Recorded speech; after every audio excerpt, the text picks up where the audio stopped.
One more? Oh.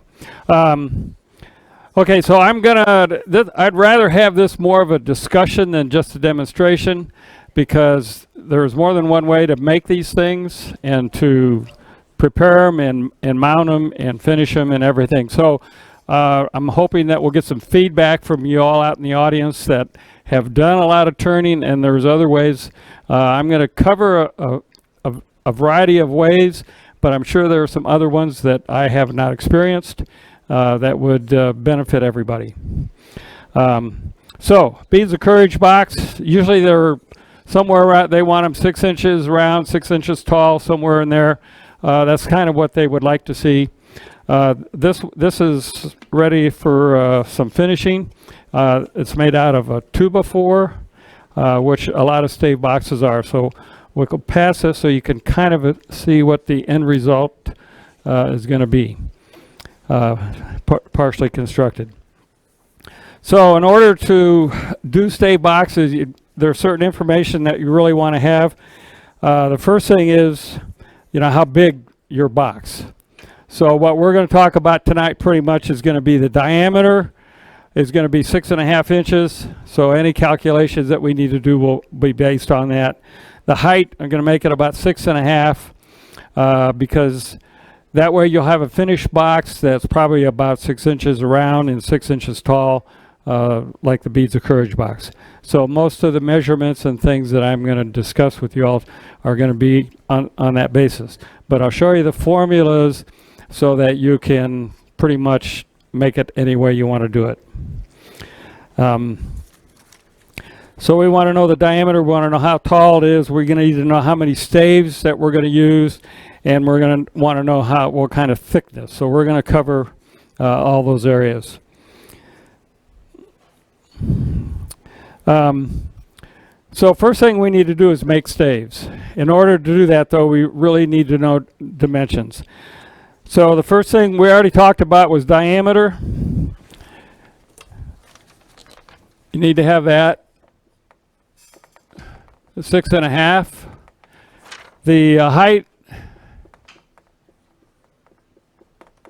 is 6.5. Trying to keep everything simple. So the next thing is, how many staves do we want? And that really, a lot depends on what method you're going to use to make the staves. There's basically, from my experience, 2 ways to make staves. One is on the table saw, and the other one's on a router table. I don't know if it'd be very smart to freehand with the router bits. So you could probably use a bandsaw, but then your cut is probably not going to be as compatible with gluing unless you go to sand it, and then that's a whole nother extra step and things. So does anybody else out there have a different method of making the staves other than table saw or a router? Okay.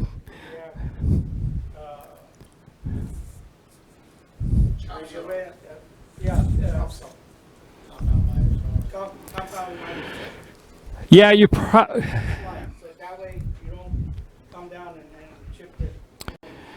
Yeah, you probably could use it. I would think it would be a little bit hairy because most of your staves are fairly narrow, and you got to cut it at an angle, so it'd be really, really difficult.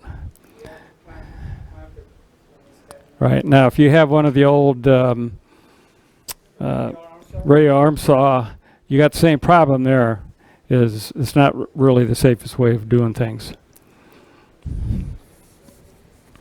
Okay, so the number of staves is going to really depend on what you're going to use to make the angles on. So there's really 2 choices. One is the table saw, and the other is the router table. Now the router table, there's bits that are available. One of them is called a bird mouth bit. And with a bird mouth bit, you can make a 6-sided box, a 12-sided box, 8-sided box, or a 16-sided box. Just depends on which bit you want to get. Now I know Lee Valley sells those bits, and MLCS also sells those bits. The other bit that can be used is a lock miter bit, a 22.5 degree lock miter bit. And I have that here. I'll pass it around. There's two of them in here, so be careful with them. And this goes with it. The other thing I'll pass is this catalog. This is an MLCS woodworking catalog, and it has the lock miter bit on one page, and it has the bird mouth bits. Now, I don't have the bird mouth bits, so I'm not going to talk about that. I know Debbie and Jim have them. They've used them, and I'll throw that out there a little bit later as far as which is the better method or easiest. So if you're going to use a table saw, then you have an infinite number of staves that you can make, anywhere from 6 to however infinite you want to go. And all of the only difference is the angle that you're going to cut on it. So let's do a little bit of math. So one thing we want to find out is, what do I do with the marker, is how wide the stave do we want to find out. So the width of the stave, in order to calculate that, with a little math here, it's fairly simple and easy. It's equal to the diameter times kitchen utensil, pi. Okay, divided by the number of staves that you want. Okay, so an example, our width is 6.5. Oh boy. And you're going to multiply that times pi, 3.1, what is it, 1416? Okay, and that equals 20.42. And then you're going to divide that by the number of staves. In this case would be 6, if you're going to do 6 staves. And so your width is going to be 3 3/8 inches. So that's not too bad. If you're going to do 8 staves, then you're going to have 2.5 inch, which is a very nice, easy number. If you're going to do 12, then your width is going to be 1 3/4. And if you're going to do 16, it's 1 1/4. I've just kind of rounded some of those numbers up a little bit. But those numbers work pretty good. What I've cut, these are like 2.5, and this is the lock miter. These are the 16. These are a little bit shorter because when I started cutting the angle, I ended up with a little narrower board, so I had to go back in and recut all the angles on them. But those will all give you approximately a 16 or 6 inch, nice round 6.5 inch diameter box once you glue it up. Any questions? Those measurements at the outside, the long edge, right? Yeah, the outside, the diameter of the box. And that's before you turn it. Okay. Yep. So if you measure across the box, it should be about 6.5. That's up to you. We'll get there. Okay. So now we know our width. Now we got to do our angle. So if you're using a router bit, you don't have any choice in angles. You have to go with what they have. So if you're using the MCLS or the birdmouth bit, you have choices of 6-sided, 8-sided, 12-sided, or 16. So whatever bit you get, and I think one bit will do a 6 and a 12. But you're going to have basically whatever size that particular bit you have. Again, with a table saw, it's infinite. You can do as much as you want with it. But you got to calculate your angles to set your saw blade. So the formula for that, should I erase this? Is that good?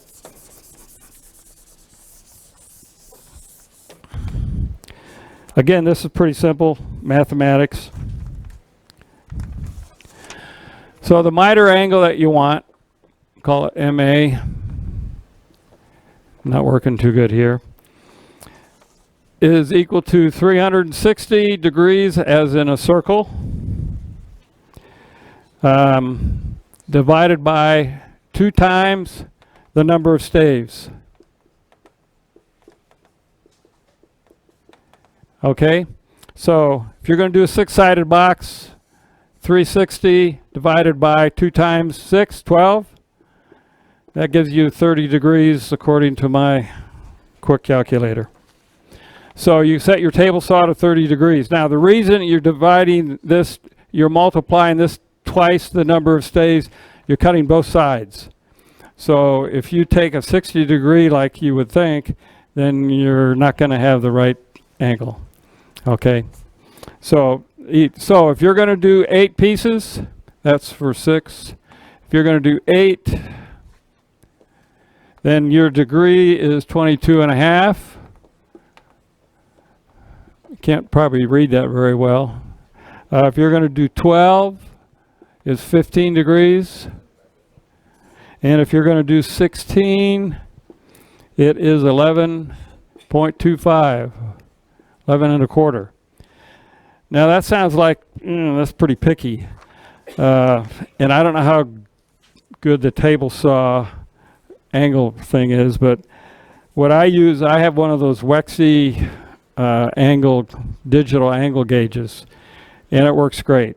So I've cut these all on my table saw. This is 16 pieces here, and one of these boxes will be going around. You'll see, and it really comes out really good. And so if you have a fairly decent gauge to set your blade on your table saw, you shouldn't have a bit of problem doing it as many as you want and using just a table saw. You don't have to have the router table and special bits. Any questions? Okay. Do you use the cutoff table and table saw to do those? Or you just No, I just use a push stick and a fence, set the fence. Okay, so Debbie asked about thickness. Lee Valley has a great handout if you go to their website and go look under their birdmouth bits. They have a super handout, and it may not be under the birdmouth bits, but it's in their information sheets or somewhere that you can print out. And they tell you how to set up for the birdmouth bits and the size of wood. They have a calculator, and I'll just read a couple of these. Like for a 6-sided, the thickness is equal to the diameter divided by 6.3. So for our purposes, that came out to about 1 inch. That's the minimum thickness that they're recommending. And that thickness depends on, are you going to turn the inside round and the outside round, or are you just going to leave it rectangular or octagonal or whatever? So what I've been using is a 2x4, pretty cheap guy.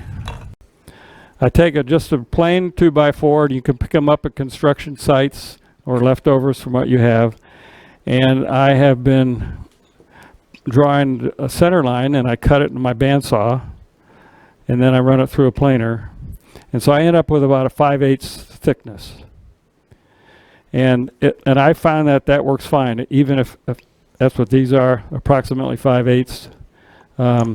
Just make sure all your boards are the same thickness. It makes it a whole lot easier when you go to glue up and put it together, no matter which method you use in table saw, or if you're using the bird's mouth or lock miter. But 5/8 for me, cheap man, with a 2x4 works great.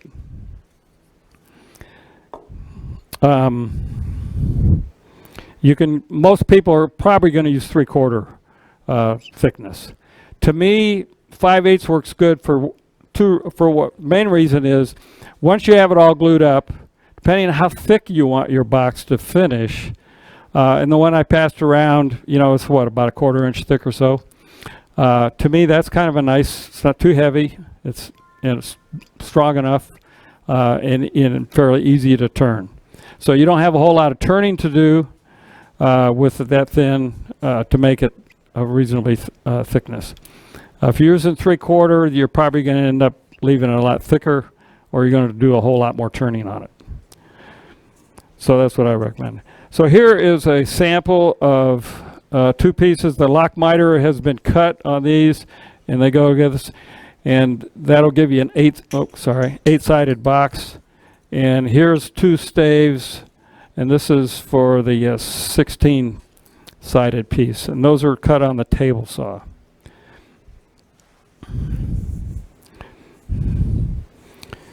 Okay, any questions? The lock miter was cut on the table saw also? No. Lock miter is cut on the router table. And really, you need a router table to do any of the bird mouth or the lock miter. Brad, did you cut the, on the router, do you make that pass or you do that multiple? One pass. Yeah, I do. I'm not using real thick wood.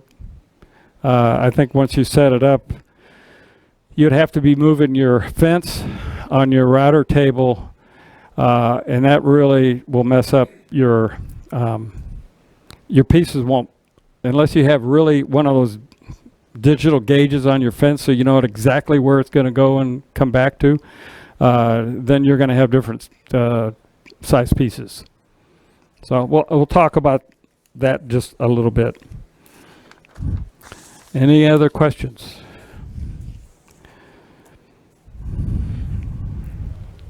Okay, so once I get all the pieces cut, where'd my other piece of wood go? Then it's time to cut your angles. So on either the table saw or the router, the important thing is when you take your block of wood and run it through, you want to leave a smidgen of a flat spot at the top edge when you run it through. Because if you run your miter past the top edge, then you've decreased the width of your piece.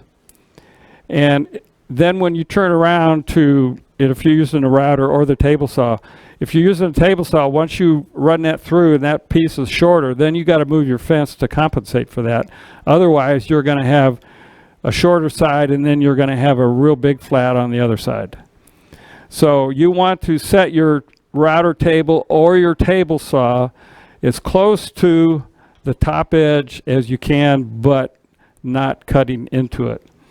And the way to do that is if you take your piece of wood and mark the flat edge where you're going to be cutting your angle with a marker or just a lead pencil along there. When you're doing your test cuts, and always make some test cuts, and always make some extra pieces. So if you mark this edge and then run a test cut through, then you can look to see if you still have some paint, lead, whatever, on this top edge, so you know you haven't cut and reduced the width of your board. So this is a test piece I've done with a lock miter, and you can see where the paint was. And I do the same thing when I'm doing it on the table saw, because you don't want to run all your pieces through on the table saw, then turn around to cut the other angle and find out that it's narrower. And then you got to readjust your fence again. So that's just one little easy thing to do there. Again, when you set the angle with the table saw, I like that waxy digital gauge. It really helps and makes it really much easier. I got my notes. I want to make sure I don't forget anything. For the router cuts, basically, you follow the directions with the bits that you have. Both the bird beak, bird mouth bit and the lock miter are fairly easy to set up, but you need to run a couple test pieces. I will say with the bird mouth bit, probably is the easiest one to use. You're only cutting one side of your blank on the bird mouth bit. So it really does save you some time. And the setup on that is not as not as critical as it is with the lock miter. Now with the lock miter, you have to run it through with the on the tongue side, and then you have to change the bit and set it back up again and run it through for the groove side so they fit together. It's not that hard, it's just another step that you have to go through.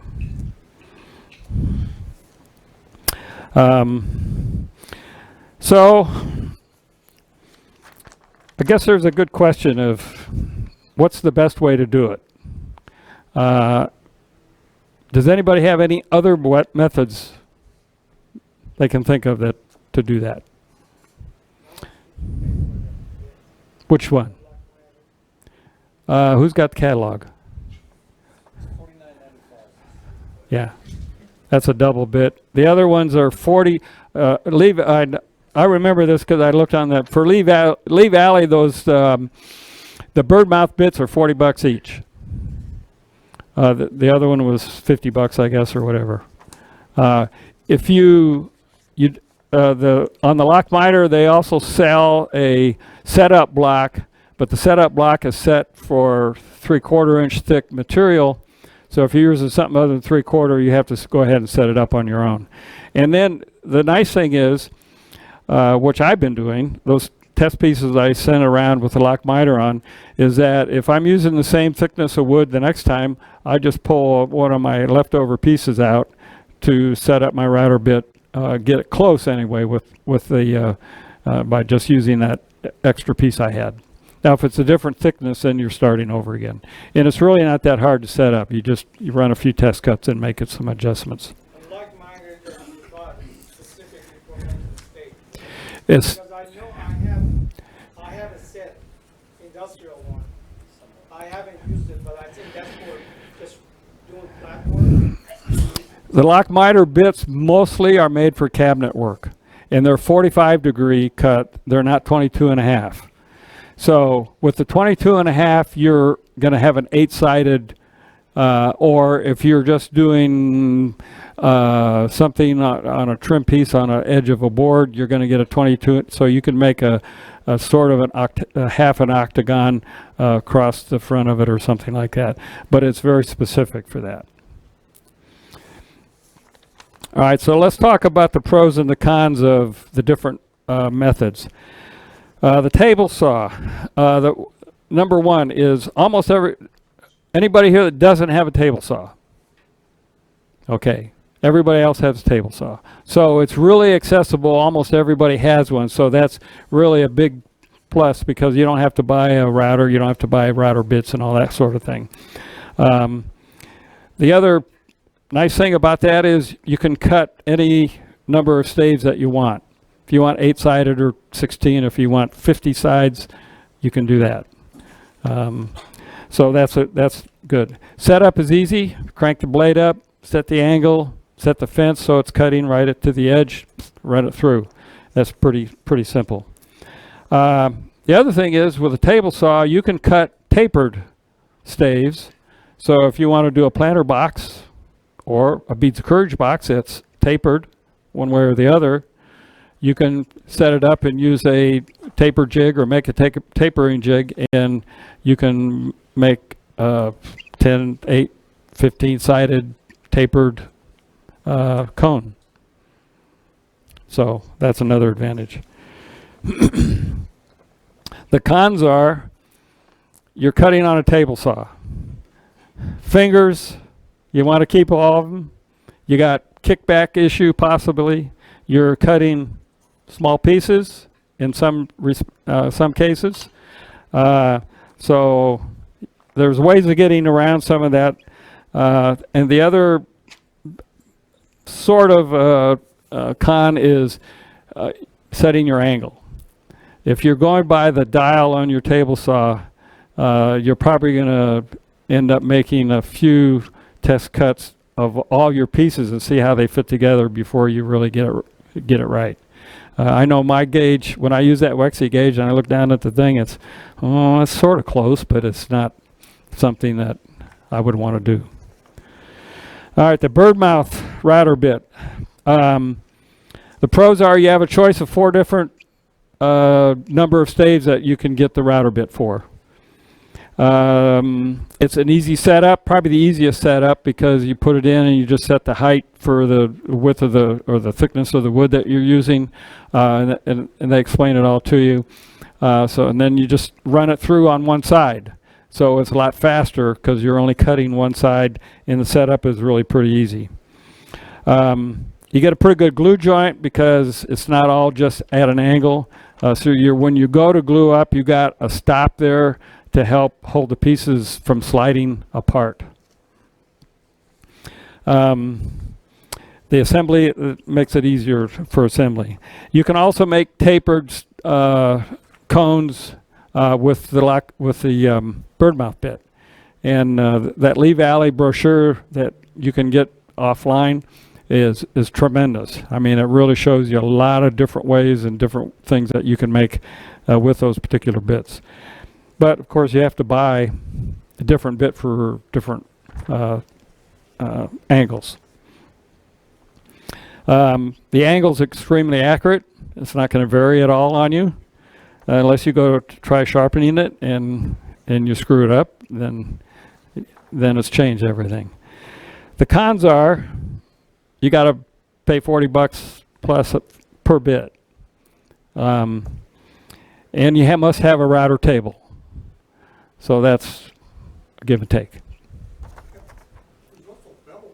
Because I have a 30, a 45, and a 60, just regular bevel bit. Yep. It'd be the same as your table saw. You wouldn't have a lock joint, but pretty easy set. Yes, you're right. You could. Any of the beveled bits could be used. You just have to do your calculations, see what degree bevel you have, and then figure out your width and set it up. Again, you want to make sure you don't cut, all the way through the top of your piece. But yeah, that's true.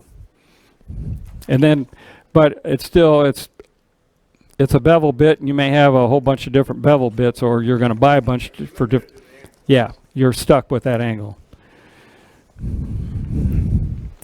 Okay, on the lock miter bit, the pros it's probably the best glue joint you have. Not only strength-wise, but assembly-wise, it locks in there. And so when you're gluing all those pieces up, and here's a whole stack of them, it's fairly easy. I didn't find it a problem gluing these up either, if you do it the way I'm going to show you. And I do the lock miter bit the same way. I'm going to show you how to do these. But it is probably strength-wise, and that may come into play when you're going to turn the box so it doesn't crack on you or break apart. So you may have a little better strength from the glue point.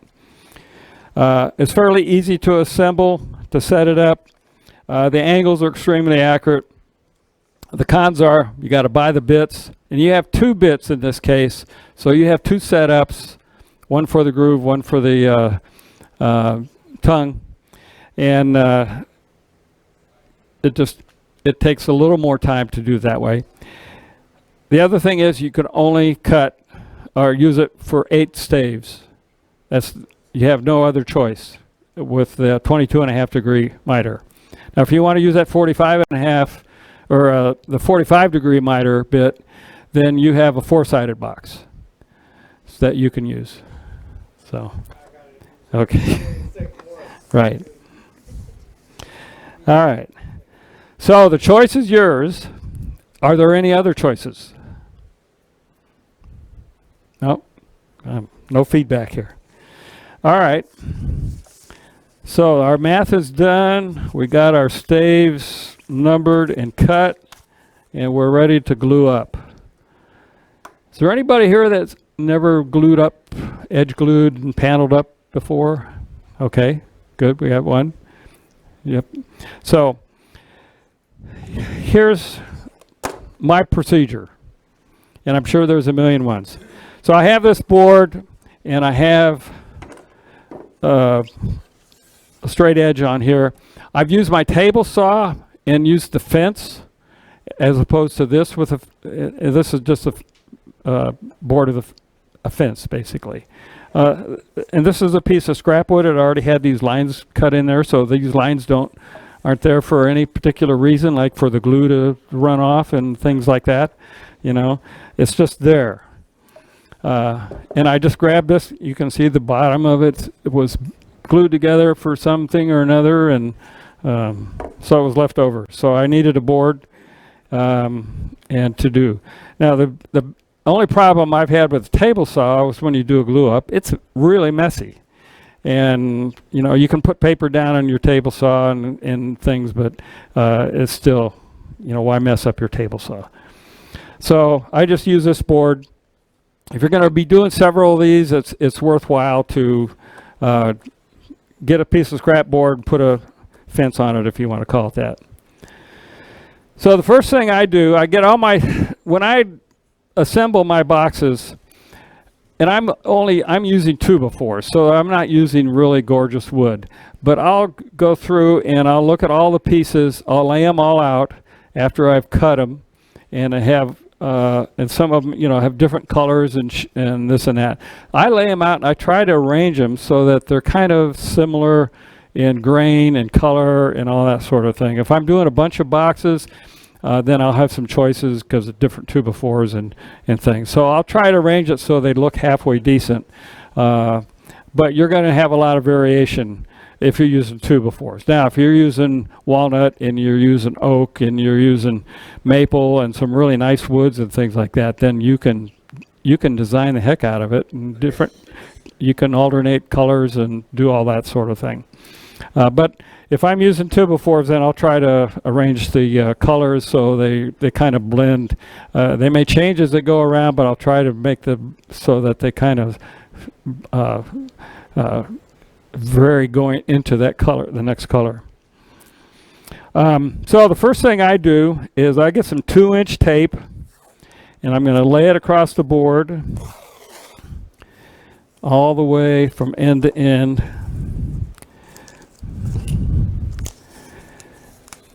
And I always have a little extra on the end.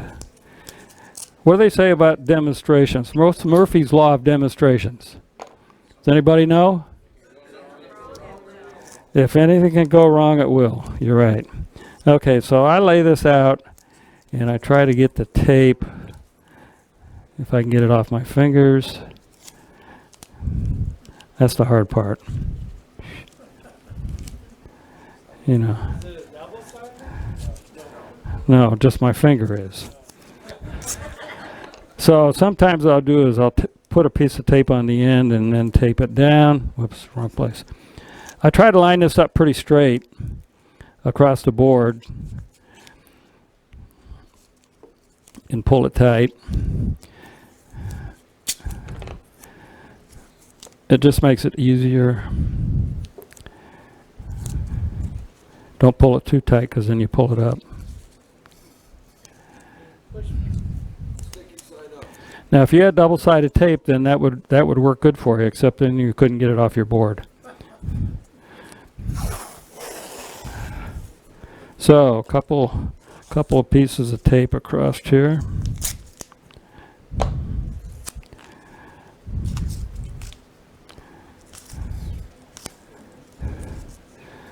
I feel like Abbott and Costello here.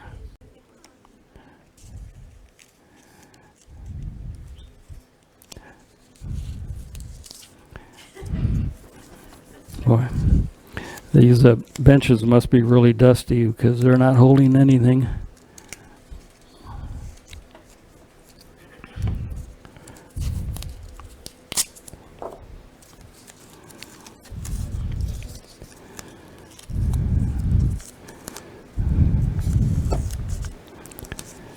All right, now I got my tape down. So I've got all my staves lined up here, and the outside is down. Obviously, you want the angles up, because you got to put glue on them. So what I'm going to do now is I'm going to start assembling this. I'm going to put it against the fence so that it's square, and then I'm going to drop it down onto the tape. And right now I got to move my other tape.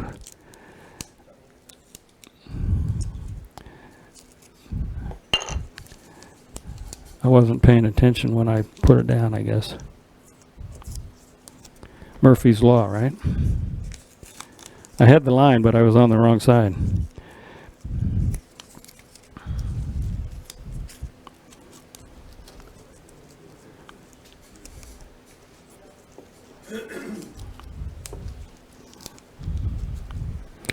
It's really not that difficult. So start off at one end, push it up against the fence, then try to get it as much at 90 degrees as you can, set it down. The next one, I always set it on the side, slide it down, and push it up against the fence as you're putting them down. So they're nice and tight.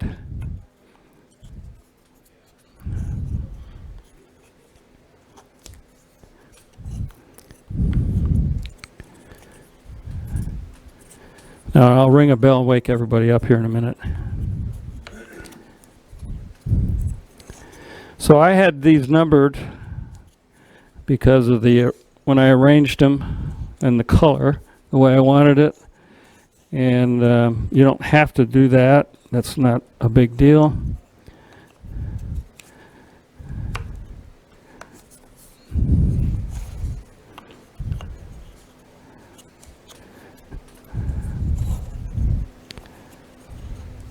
Now the reason I decided to do this demo and show you how I glue up these pieces is because I want to show you how easy it should be. And I hope that's the way it turns out.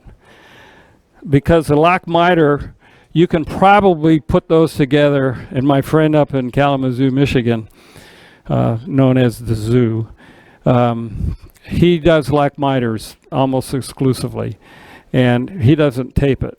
He just slaps some glue on it, stands it on its end, slaps some glue on it, puts the next piece on until he gets it all around. I like to tape the lock miter because then I can do what I'm going to do with these. All right, so the next part is the fun part. Get your mallet out, and then every one of these pound down in the tape.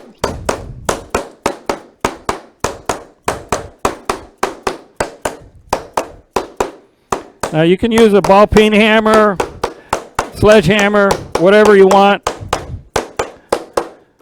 but I want those stuck on there because when you go to roll it up, they don't start falling off on you.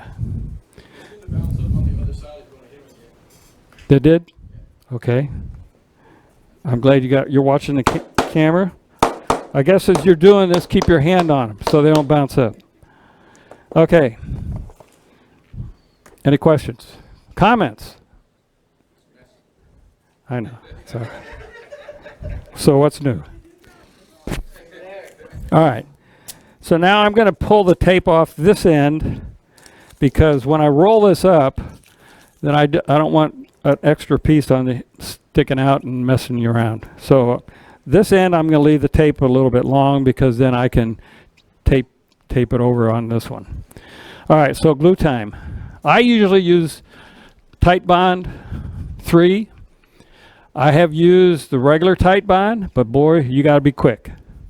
It starts setting up fast, especially the weather we've been having. If you're not in an air-conditioned space, by the time you get it out of the bottle, it's already getting tacky. So this gives you a little more working time.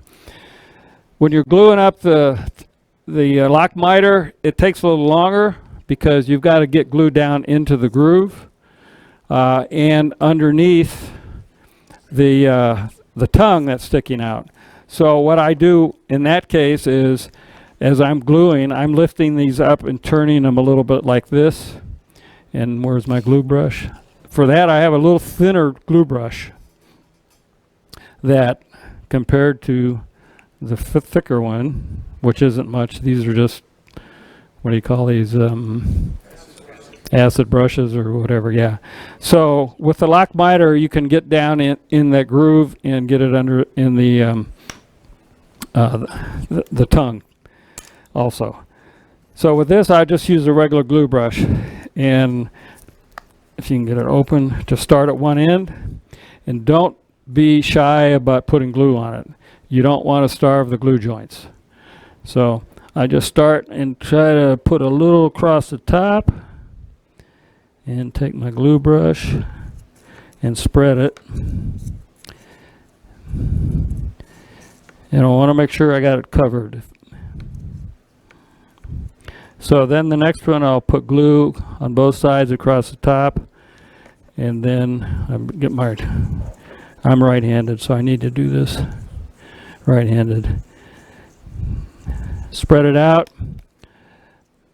run a bead, and repeat 16 times. I don't worry about getting too much glue on the outside. I mean, it's nice if you don't make too big a mess. Oops, not getting it out. Bottle's getting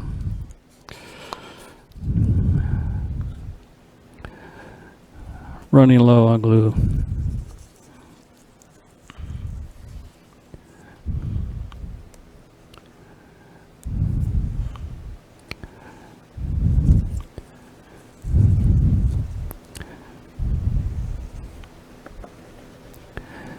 Not real ambidextrous.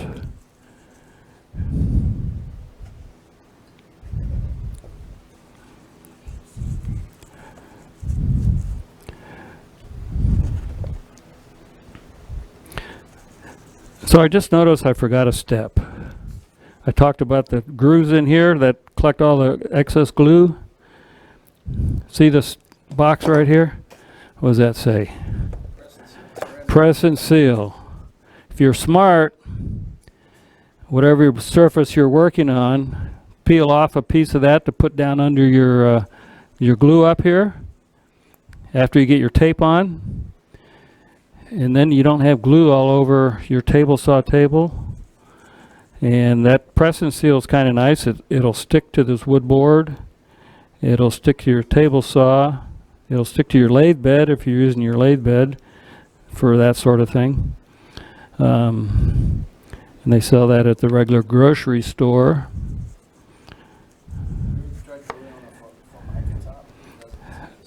Yeah, that's a good idea. Formica top, melamine surface, wax paper, just butcher paper, and even construction paper would work. Something to keep the mess down.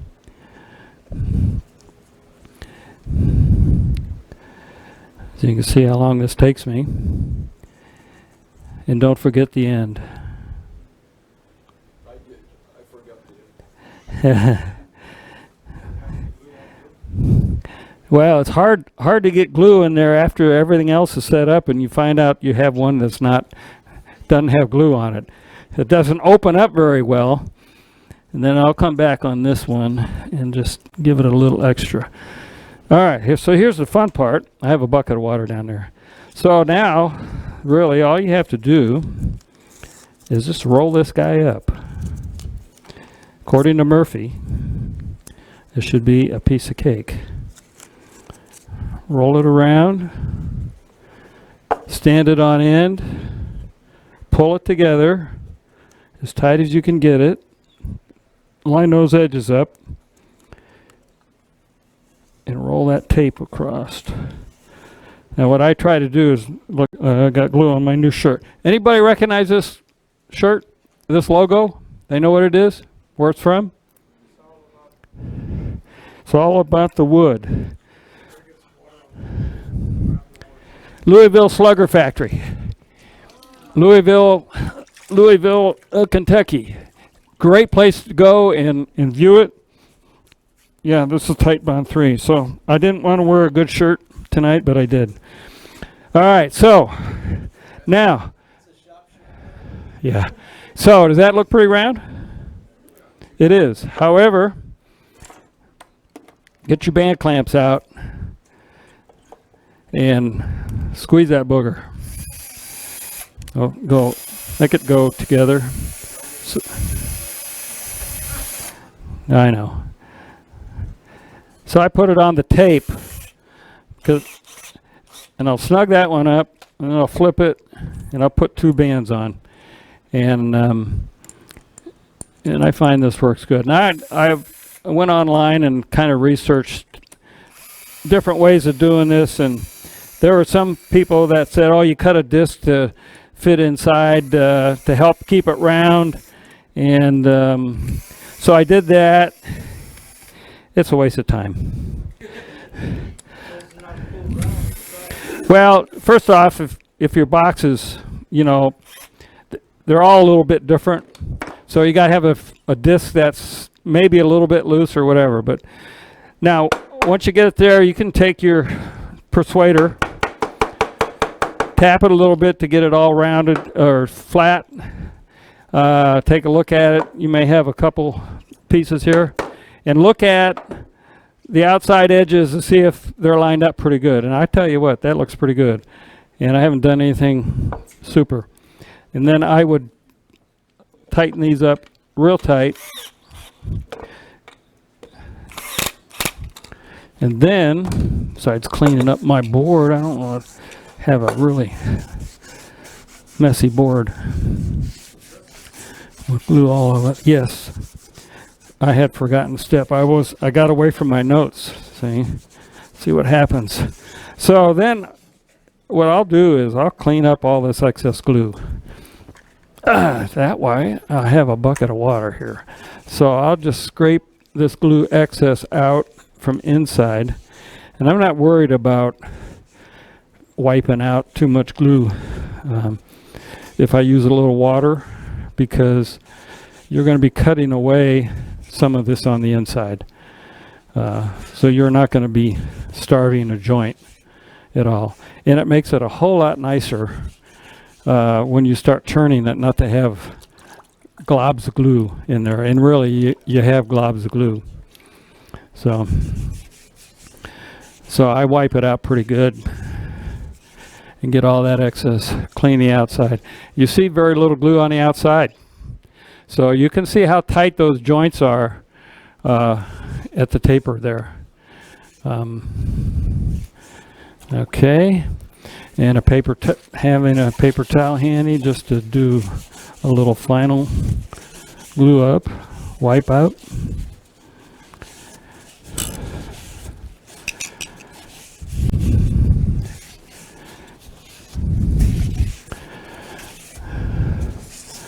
And there you go. You're almost home. So let it glue overnight and should be good. Any questions? Okay, other methods of doing that. Holler out, come on, tell me. Somebody's got something different. If the joints don't all come together, do half rings and don't glue them both together, and then let them dry, and then sand. Ah, okay, good. Everybody hear that? He's saying that when you do a test fit, and I didn't, I was confident that I had the right angle. If you do a test fit and just put them all, before you glue them, put them all together, put a band around them, tape them or something to see how good your joints are. If they don't fit perfect, glue only half of it together. Okay, so you put glue on half of the staves, but then you roll it up just like you would if the whole thing was glued, let it set. And then glue the other half. Okay? And then you can sand. Once you have both halves, then you sand the two halves so they fit perfectly together. On a piece of sandpaper on your desk, unless you've got a sander, if they both fit on the sander to make them nice and flat, but it's probably better doing it by hand. And then you're not taking a whole lot off. The sander can get pretty radical at times. Okay, anybody else have advice? Okay. All right, so that's the messy part. Now, we gotta get to the part we all want to do, is get to the lathe. Let me get back to my notes, because we got to talk about some more things. All right, so we got this box, and it's not round. It's kind of round, but it's octagonal for most part. So now we got to get it mounted on the lathe. So here's one.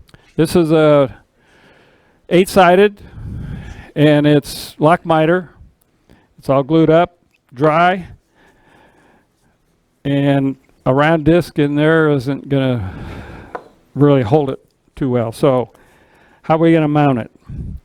All right, so there's about 4 or 5 ways that we can do this, and we'll talk about it. Number one, how many people have cold jaws?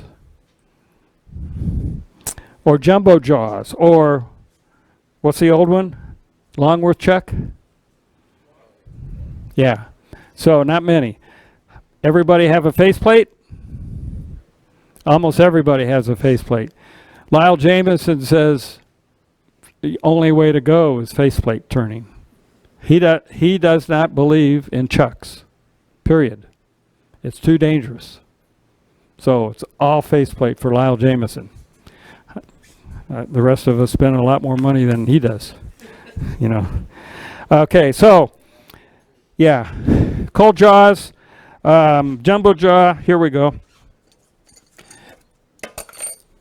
Here's a cold jaw, and there's 2 different nubs on here. The standard ones that you get with it that you can use, and you can tighten your bowl up on your lathe either inside or outside. If you're going to do it on the inside and spread, leave the band clamp on that end to help keep you from splitting the bowl apart, the box. Probably the best thing to do if you're going to use cold jaws is get these extended nubbins, whatever you want to call them, because you got a lot better grip, whether you're putting that inside or outside. You got a lot more surface that you're going to hold on to. These are from Easy Wood. Now, you want to be careful if you buy the extended ones, because these screws that came with this do not have the same thread as the screws on this one-way. Okay, so you have to get a different screw or rethread it. Okay. Now, if you buy, if your whatever chuck you have or cold jaw that you use has these extended nubs, then the screw should be the same. But this is probably, the big ones are a whole lot safer than these little nubby guys. So that's one way of doing it. Obviously, faceplate. Got to go with Lyle. Get a faceplate, and there's a couple ways you can do this. You can put a block on there and put a glue block on the faceplate, because what we're going to do is we're going to turn something that's going to fit inside the octagon and go from there. So that's another way of mounting it on the lathe.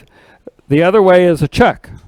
You can just take your whole chuck, and in this case I have a one-way chuck that's fairly good size, and again you can spread that open to hold it, or if it's a big enough jaw you can put it around the outside to hold it. Now, the whole reason that you got to get this mounted is so that you can smooth out the one end and put a bottom on it to get started. But you need something to hold it. Another method is a worm screw. Take a worm screw, take your block that you're going to use, and it's probably going to be scrap, or you're going to use it maybe on several of your bowls. With your chuck, obviously you need a chuck with a worm screw, but that makes it fairly easy to put your block of wood on and go from there. Other ideas? How to mount it?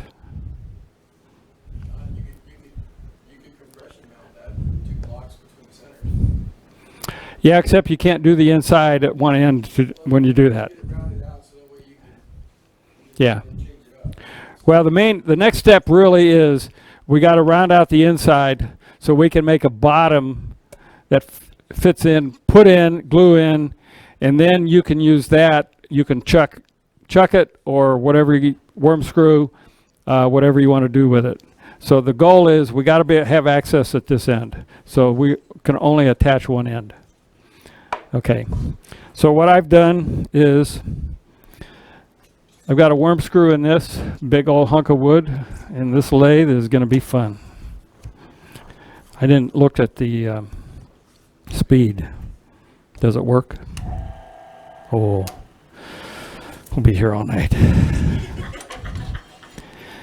So, what you got to do is, I'm not going to do much,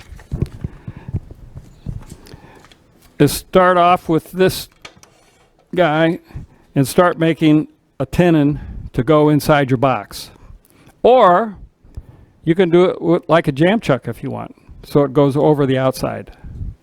But it's probably better to do it on the inside. Okay, so I've already started this a little bit, and we can cut the rest of it, and then we'll put it in. Now, choice of tools for doing this, you got whatever you have, you can use. You can use the easy wood or any of the carbide tip tools. You can use bowl gouge, you know, whatever you're comfortable with. I'm just going to grab the easy wood and square this up just a hair. Excuse me. They said I had to wear a mask or a helmet, so I am. That doesn't mean I'm going to put it down though. Well. So this is started off.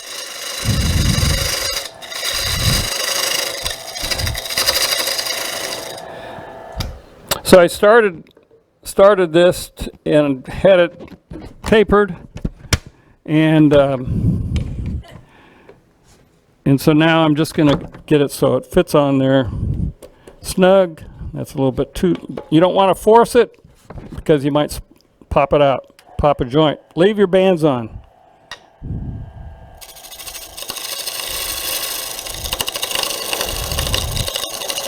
Doesn't sound very round, does it? Of course, this is not round either. Okay, there we go. So now you got it so you can mount this thing on here. So how are we going to do that?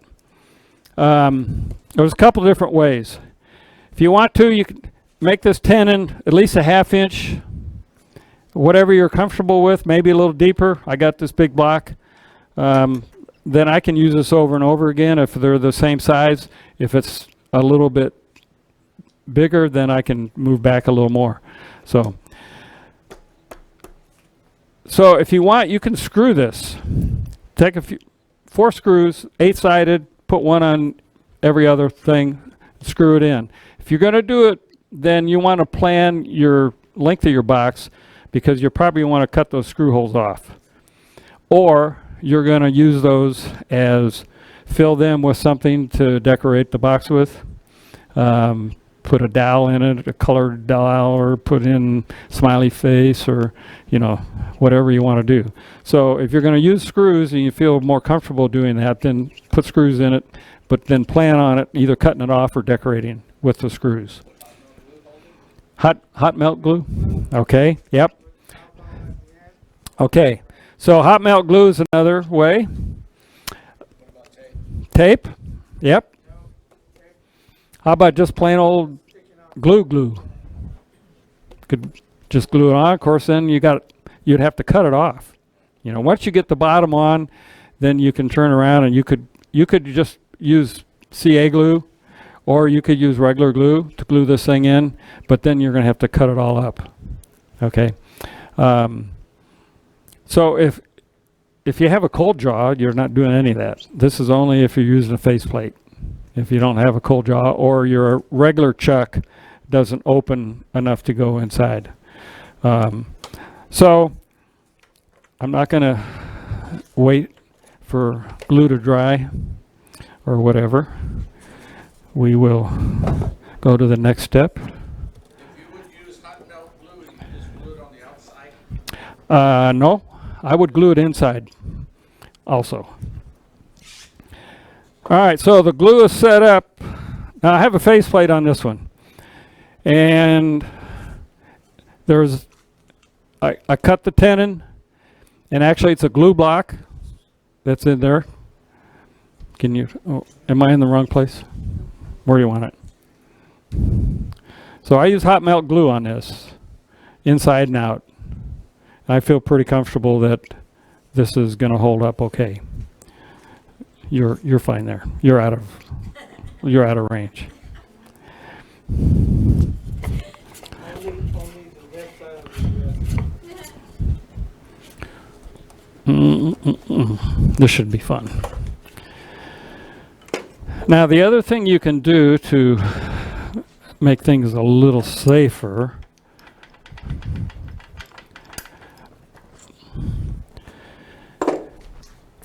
is if you got a cone that you can put in your tailstock, and this is huge. This is on one way, and it's got an adapter. So I've threaded this that matches my threading on the headstock. And so this threading adapter, I could put a chuck on it and use that too. But so this is a cone, basically. It's going to help me stabilize this end. So you can use this when you're mounting it on whatever you're fitting and gluing, so you can press it in. You don't want to, again, you don't want to press it in too hard because you don't want to split this thing open. So normally what I do is I will shape the outside a little bit, about halfway up. It's pretty stable with this thing on there. That takes away some of the weight out here, and especially if it's out around. And it helps from the standpoint of less wobble and things. So what I'm going to use is, I have this small roughing gouge, and it's kind of different. Now I made this on there so I'm not eating chips all the time. It deflects them. It's a magnet that fits on there. So we can just shear the outside.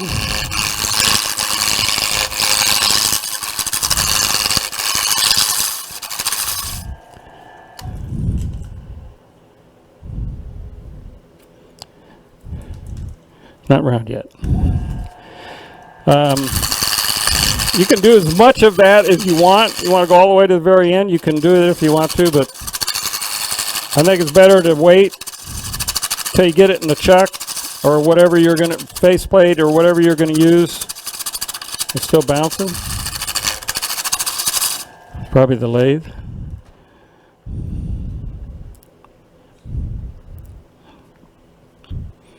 Okay, so I'm pretty good. I'm pretty round on the outside here now. So normally what I would do is yeah, got to tighten up the knobs on my head. You know, get those. So once I get that out there, and a lot of times I'll turn this to whatever thickness I think I want to have. Then I'll go ahead and sand this part down here. So now we got to go inside, so you got to get rid of this thing. It would be in your way.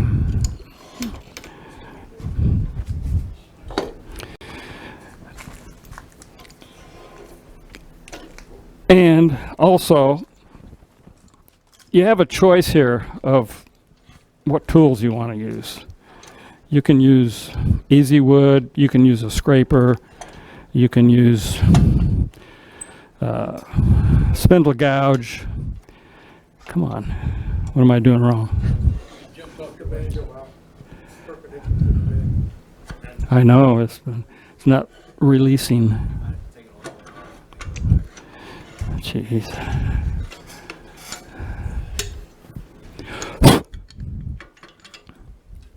Sorry about that.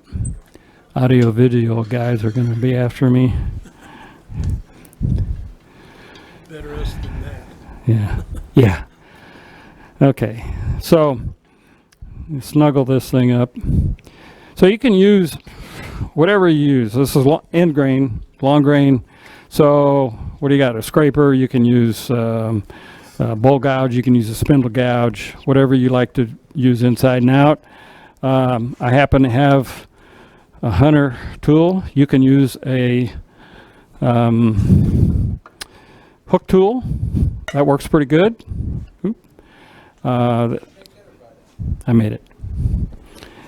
So you have a lot of choices on how you want to mess with the end. That hook tool works good. It cuts it pretty clean. Did you ever buy a turbine?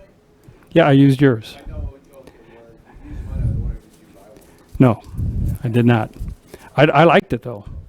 However, the hook tool might be a little advantage because it doesn't clog up on you. Yeah. So, all right. So I'm going to do a little inside. This is good. Okay, so I got this hunter tool. What's the guy's name from Austin that comes down every year and does a demo? Johnny? Yeah. So who won the hunter tool last time? You did? Yeah, I think 2 years ago I may have won this at that thing. But so gonna hog out.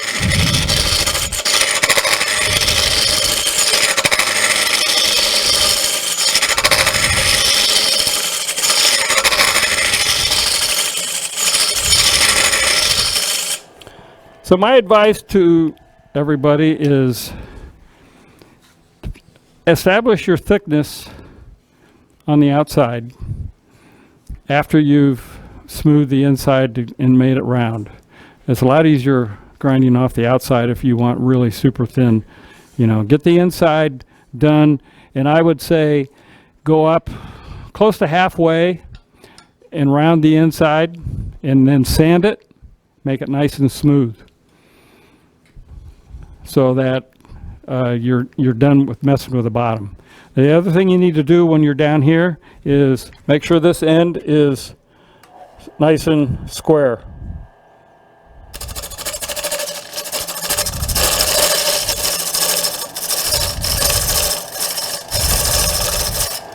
That sounds pretty good. It doesn't have to be perfectly flat, but make it so that the outside is going to at least hit on your bottom piece and when you glue it on. Any questions, comments, procedure wise, tool wise? You could put a board with sandpaper on it to square it up. The problem with sandpaper is it doesn't cut exactly even, whereas a tool will. Sandpaper, especially when you're using this cheap wood like I am, when I'm sanding this, you got the soft grain and you got the hard, and it ends up being wavy. It's not very smooth at all. Now I'm not going to sand this thing. So that's the next step. So after you've gotten that done, where's the button for, oh, okay. Then you take this guy off.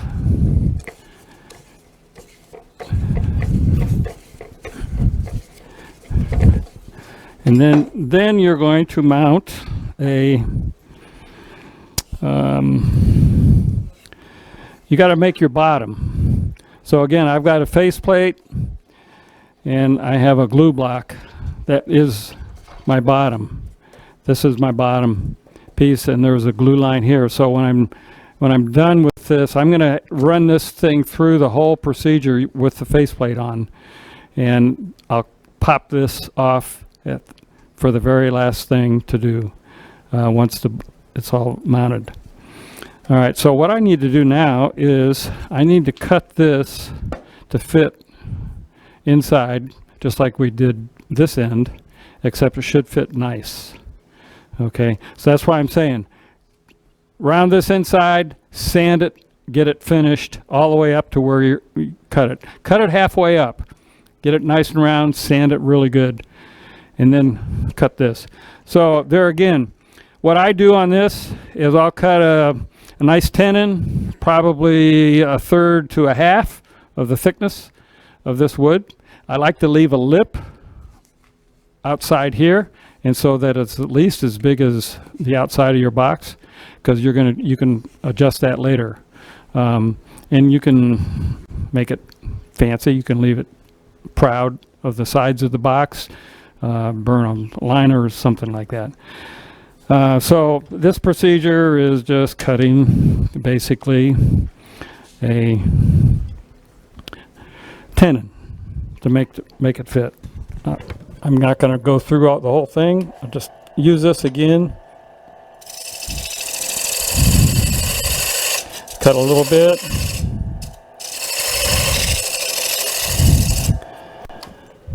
And then test fit. I don't want to cut too much because obviously I haven't finished this inside right.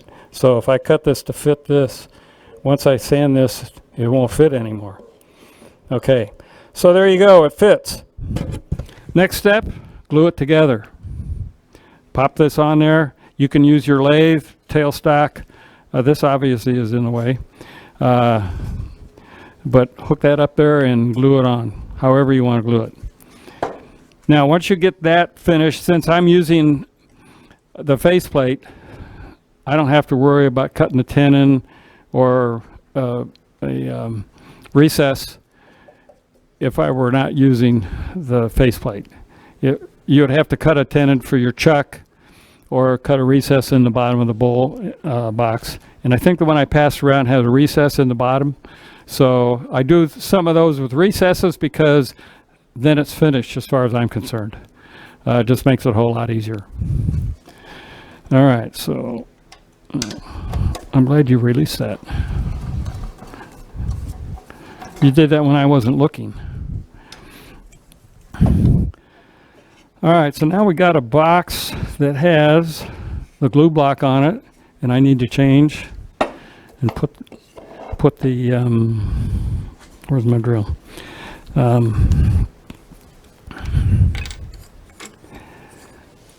Put the faceplate back on it.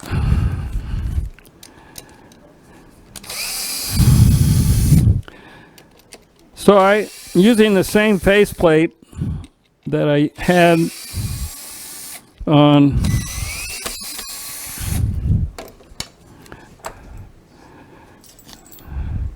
something else, and the reason that I can put it on here is this show?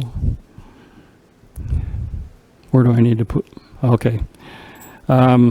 So this faceplate, I have some marker lines. I have 3 lines, and they're not equal distance because that would really screw you up.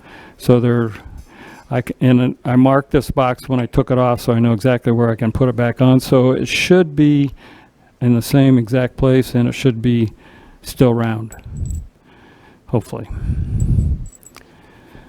So mark your faceplates if you're going to be changing them back and forth. If you have more than one, and don't use black lines on all of them, use different colors so you don't get them mixed up.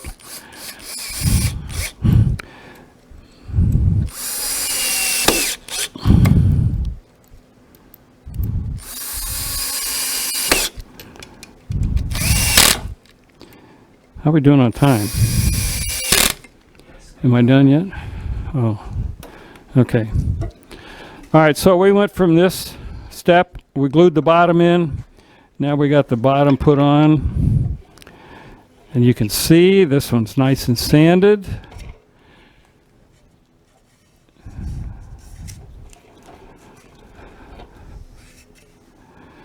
And you can't see the inside of this, but it's rounded and it's sanded inside also.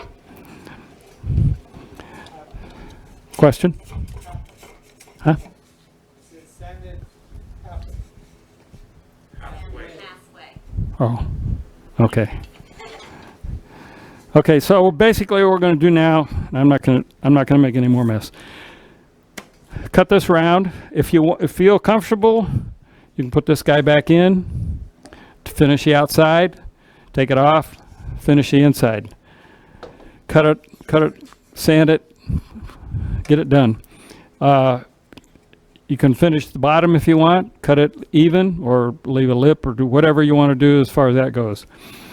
So, any questions so far? Cut what? Oh, no, this is a glue block. So you take a chisel and you stick it right on the glue line. Yes. So yeah. So if you're going to do a glue block like this on a faceplate, put paper. Go to HEB and get a paper bag. They have them anymore? Yeah. Yeah. What kind? Yeah. Any kind of paper. Most of the older guys like me, they use brown paper bags. So cut a piece to put on there, glue it on both sides, and glue it on and glue it together. Let it sit overnight. Don't be in a hurry. Plan ahead. And it should pop right off. I'll let you know in the future when I cut this off. All right, so this was done inside and out. So the next step is to turn the top. Where's my top piece? Prep for bottom. Oh, here we go. So for the top, I've changed operations, and I'm going to use a worm screw. And the reason I'm going to use a worm screw is, where's the box I passed around? Okay.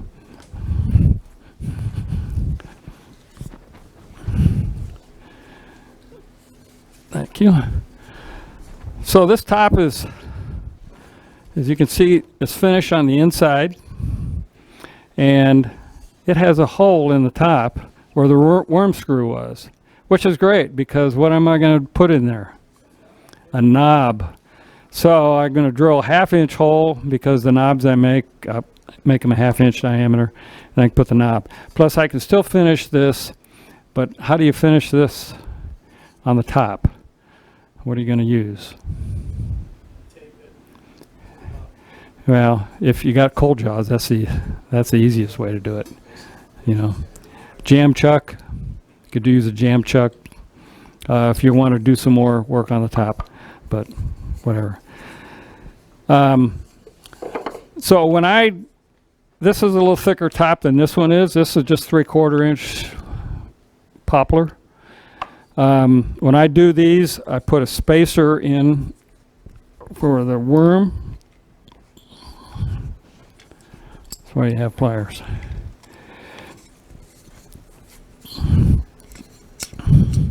You don't want the worm to go all the way through. So I'll put it in far enough that I'm comfortable, probably a 1/2 inch or so, and then so that I don't screw this all the way through the whole thing. Put a spacer or 2 or 3, depending. And where are my others?